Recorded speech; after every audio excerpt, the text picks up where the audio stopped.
Okay, the next thing that we're going to cover here is the user interface on both devices. Now, the Apple iPad 2 over here, it's pretty basic. You have your basic 3 screens here. If you swipe over to the right, you have your search. Swipe back to the home screen, you have your main area here. You swipe over to the right, you have more apps over there. At the bottom you have a dock with your 4 favorite apps that you can change up. If you don't like these, you can change them up to something else. Pretty basic, pretty straightforward. You have your home button down here, where if you're anywhere from your home screen, it'll bring you back. If you're in a program, it'll bring you back here. So you always know it'll bring you back here to your starting point, and then you can branch off from there. Now the user interface on the touchpad over here is a little different. You still have your dock at the bottom, which you have one more item in. You have 5 items in instead of 4. You have your settings that you can go into by pressing the 6th icon over here. You have your apps here. You have downloads there, which are also apps, so you downloaded them from the HP app catalog. You have favorites here, which are things that you can create, shortcuts to websites, things like that, and your settings here. A little bit different approach.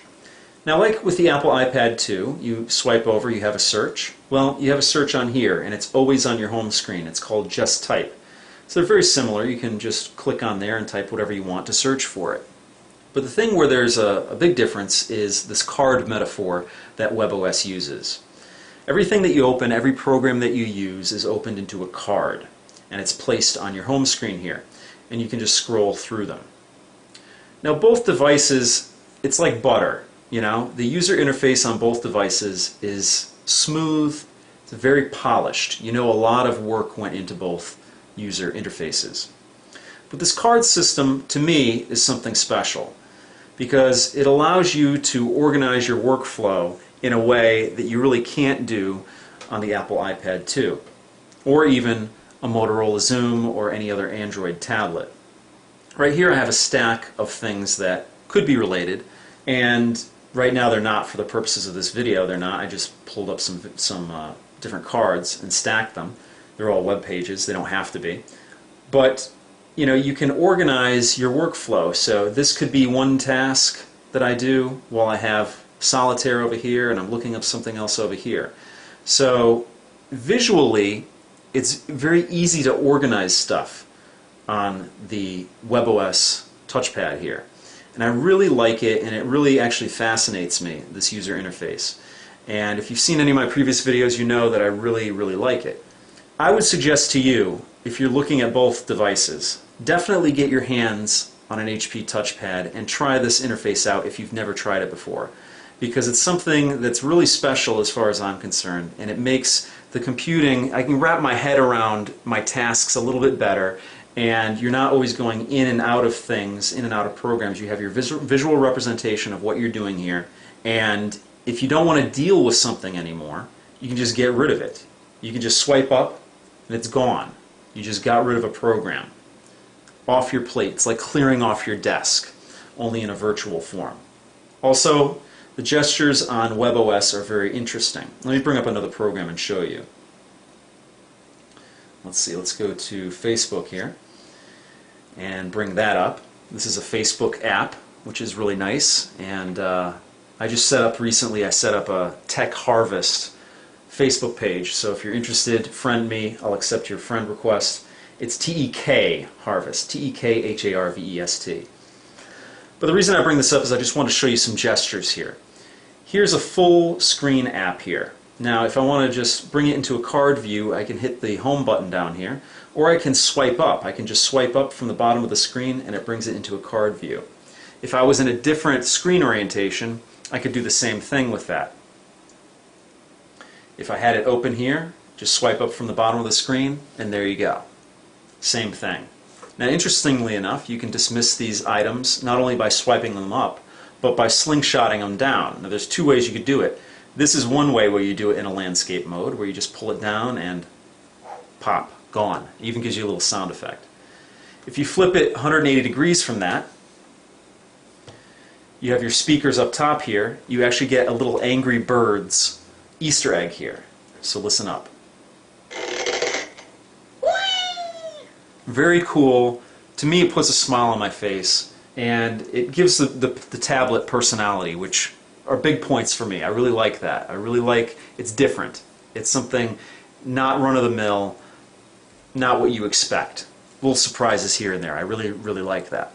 Does any of that matter? Again, it's up for you to decide. I would just recommend that you get your hands on an HP TouchPad, try out WebOS, and try out this card metaphor, this user interface, because in my opinion, the user interface is second to none. I prefer it to the Apple iPad user interface. I also prefer it to Honeycomb Android. Now the other thing that goes hand in hand with this, I'm going to compare the two, is multitasking. Now if you want to accomplish multitasking on the Apple iPad 2, you click the home button twice and it brings up all of your recent programs that you used, and you can actually scroll through them here. Okay? You even have a media player over to the left here. Okay? But the metaphor here is you always have a home screen and you branch out from that. So you go into an app, if you want to do something else, you come out of that, go back to the home, and go into another app. The metaphor on WebOS, when you multitask, is that you have all of your things right here on your home screen, all the things that you're using, anything that has been open recently, and you can just jump to it.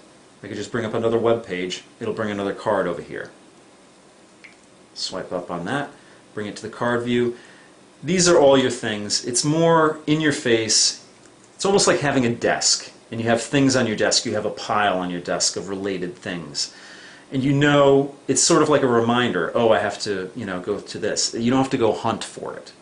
Now, the one thing that's really fascinating about this multitasking on this device is that there's no pausing involved.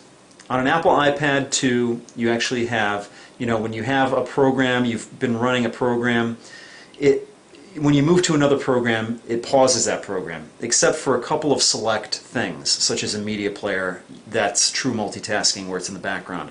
But the majority of the things that you actually use on this device, if you switch to another program, you're pausing the other program that you were using and you go into the new program. With this device here, you actually have true multitasking. So here's one of my videos here, and it's one of my latest ones, 165. 166 isn't done processing yet. So let me play this, start playing this, and then I can go and do other things. Okay, in this video we're going to Let me turn this down so I don't talk over myself. But I'm running this video here. I'll go and minimize it, and it's still playing there. Let's get some of these things out of the way here so you can see. Still playing in the background there. Now if I want, I can go and do something else. I can go bring up an app, Solitaire. Go play a game of Solitaire if I want. Klondike Draw 3 Solitaire. As it loads up and deals me my hand, let me increase the volume here. Rich, and it makes it much closer. And my YouTube video is still playing. So it's very cool, you're actually still multitasking. Everything that you have been running, you're still running in the background until you dismiss it, until you dismiss the card. Or I could just pause the video. But as you can see, it's still moving, still running, and the multitasking on this device is head and shoulders above anything that's out there. Head and shoulders above the iPad, head and shoulders above Android Honeycomb. So for me, that's very important.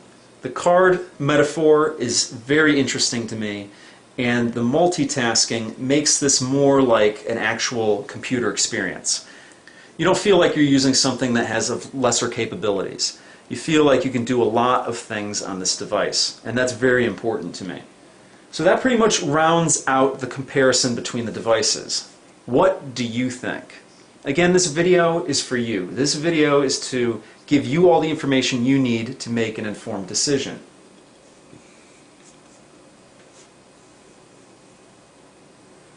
Okay, so what do I think about all of this? I pitted these tablets against each other, feature for feature, spec for spec, function for function.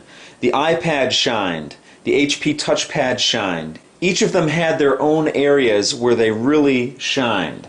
The HP TouchPad has some shortcomings. The app catalog isn't there quite yet. The battery life is a little less. But at the end of the day, if I could only have one of these tablets, if I could only own one, I would choose the HP TouchPad. And the reason I say that is because this card metaphor is genius. In my opinion, the user interface on this device is superior to that on the iPad. I'm not an app guy. I don't use a lot of apps. I prefer to use the internet a lot and then a select handful of apps.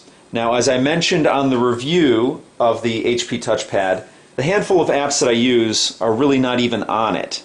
So that's a drawback. But like I said, I'm not an app guy, so that strength of the Apple iPad 2 really doesn't do much for me. What really interests me on this device is the user interface and the multitasking. Really, the multitasking is the key factor why I would choose this device over the Apple iPad 2. The multitasking on it, you can do a lot of things, you can get a lot of work done on this device, and you don't necessarily always realize you're working on lesser powered hardware. You have the full internet on this, you have Flash on this device, so you can surf the internet and pretty much see everything out there. One thing that's killer when I use a tablet is when I come to something that makes me realize I should go switch over to a laptop. And if I realize that I have to go switch over to a laptop, I think to myself, why am I using a tablet to begin with? So for me, the HP TouchPad is less of that. I get less of that feeling where I have to, oh, I should probably be using something else because this piece of hardware just isn't there yet, just isn't strong enough. Now don't get me wrong, both devices are great, and if you're into tablets, if you want to try out a tablet, you'd be happy with either one of them. And I think I've given you enough information in this video to decide for yourself what tablet was going to work for you the best. So for me, the user interface, this brilliant card metaphor, and the multitasking more than make up for all of the HP TouchPad's shortcomings, in my opinion. I enjoy using the device. I want to see what's going to happen in future updates on the device. It really intrigues me. To me, the Apple iPad 2, great device, but I feel like I've been there, I've done that, and I want something new, something exciting, something different. Please post your opinions down below. What do you think? Like I said throughout this video, you decide, you decide. Well, what do you think? What's your opinion? So that pretty much does it for this video, but I have a series of videos upcoming which will pit the HP TouchPad versus the Honeycomb Android tablet, the Motorola Xoom. So I will see you next time.